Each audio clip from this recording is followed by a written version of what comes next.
ನಮಗೆಲ್ಲ ಮಾತಾಡೋದಕ್ಕೆ ಬರುತ್ತೆ ಅಲ್ವಾ? ಕೆಲವರ ನಾಲ್ಗೆ ಮಾತಾಡುತ್ತೆ, ಕೆಲವರ ನಿಯತ್ ಮಾತಾಡುತ್ತೆ, ಇನ್ನು ಕೆಲವರ ಹಣ ಮಾತಾಡುತ್ತೆ, ಕೆಲವರ ಸಮಯ ಮಾತಾಡುತ್ತೆ, ಇನ್ನು ಕೆಲವರ ಸ್ಥಾನ ಕೂಡ ಮಾತಾಡುತ್ತೆ.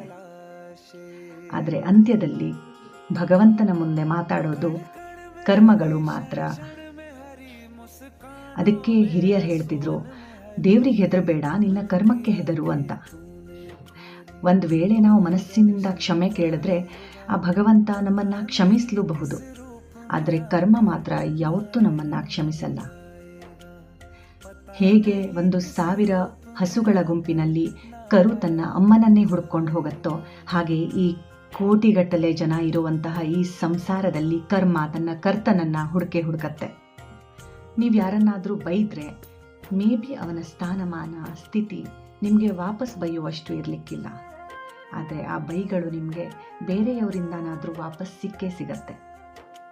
ನಾವಿಲ್ಲಿ ತಿಳ್ಕೊಳ್ಬೇಕಾಗಿರುವಂಥದ್ದಿಷ್ಟೇ, ನಾವೇನನ್ನು ಕೊಡ್ತೀವೋ ಅದು ನಮಗೆ ಡಬಲ್ ಅಥವಾ ಟ್ರಿಪಲ್ ಆಗಿ ವಾಪಸ್ ಸಿಕ್ಕೇ ಸಿಗತ್ತೆ. ಸೊ ನಾವಿಷ್ಟನ್ನು ಮಾತ್ರ ನೆನ್ಪಿಟ್ಕೊಳ್ಬೇಕು. ನಾವು ಮಾತಾಡುವಾಗ ಅಥವಾ ನಾವೇನಾದರೂ ಕೊಡುವಾಗ ಏನನ್ನ ಕೊಡ್ತಾ ಇದ್ದೀವಿ ಅನ್ನೋದು ನಮ್ಗೆ ಗೊತ್ತಿರಬೇಕು. ಸೊ ಅದನ್ನು ವಾಪಸ್ ತಗೊಳ್ಳುವಾಗ ನಾವು ಚಿಂತೆಗೆ ಅಥವಾ ದುಃಖಕ್ಕೀಡಾಗುವಂತಹ ಪರಿಸ್ಥಿತಿ ಬರಲಿಕ್ಕೆ ಸಾಧ್ಯನೇ ಇಲ್ಲ. ಸೊ ದಯವಿಟ್ಟು ಸ್ನೇಹಿತರೆ, ನೀವೇನನ್ನಾದರೂ ಕೊಡುವಾಗ ನೀವು ಮರ್ಯಾದೆ ಅಥವಾ ಸಮ್ಮಾನವನ್ನು ಕೊಡ್ತಾ ಇದ್ದೀರೋ ಅಥವಾ ಅಪಮಾನ ಮತ್ತು ಮೋಸವನ್ನು ಕೊಡ್ತಾ ಇದ್ದೀರೋ ಅನ್ನೋದನ್ನು ತಿಳ್ಕೊಂಡು ಕೊಟ್ಬಿಡಿ. ಸೊ ತಗೊಳ್ಳುವಾಗ ಹ್ಯಾಪಿಲಿ ತಗೊಳ್ತೀರಾ ಅಂತ ನನಗನ್ಸುತ್ತೆ. ಹರೇ ಕೃಷ್ಣ.